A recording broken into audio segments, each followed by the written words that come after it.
Breaking news చూస్తున్నాం. Praja Shanti party అధ్యక్షుడు KA Paul నామినేషన్ను తిరస్కరించారు అధికారులు. పశ్చిమ గోదావరి జిల్లా భీమవరంలో నామినేషన్ దాఖలుకు కేఏ పాల్ ఆలస్యంగా వెళ్లారు. గడువు ముగిసిపోవడంతో కేఏ పాల్ నామినేషన్ను అధికారులు తీసుకోలేదు. ఎన్నికల్లో నరసాపురం ఎంపీ స్థానానికి, భీమవరం అసెంబ్లీ స్థానానికి పోటీ చేస్తానని గతంలోనే కేఏ పాల్ ప్రకటించారు. ఇప్పటికే నరసాపురం పార్లమెంటు స్థానానికి నామినేషన్ వేసిన కేఏ పాల్ నేడు భీమవరం అసెంబ్లీ అభ్యర్థిగా నామినేషన్ వేసేందుకు వెళ్లారు. సమయం మించిపోవడంతో పాల్ నామినేషన్ను అధికారులు తిరస్కరించారు.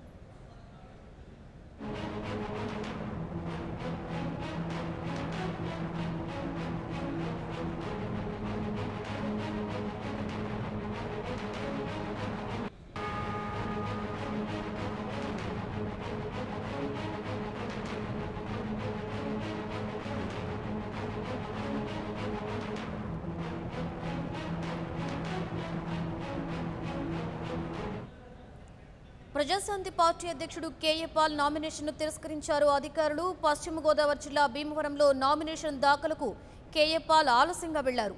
గడువు ముగిసిపోవడంతో కేఏ పాల్ నామినేషన్ను అధికారులు తీసుకోలేదు. ఎన్నికల్లో నరసాపురం ఎంపీ స్థానానికి, భీమవరం అసెంబ్లీ స్థానానికి పోటీ చేస్తానని గతంలోనే కేఏ పాల్ ప్రకటించారు. ఇప్పటికే నరసాపురం పార్లమెంటు స్థానానికి నామినేషన్ వేసిన కేఏ పాల్ నేడు భీమవరం అసెంబ్లీ అభ్యర్థిగా నామినేషన్ వేసేందుకు వెళ్లారు. సమయం మించిపోవడంతో పాల్ నామినేషన్ను అధికారులు తిరస్కరించారు.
For more updates, please subscribe 99 TV Telugu.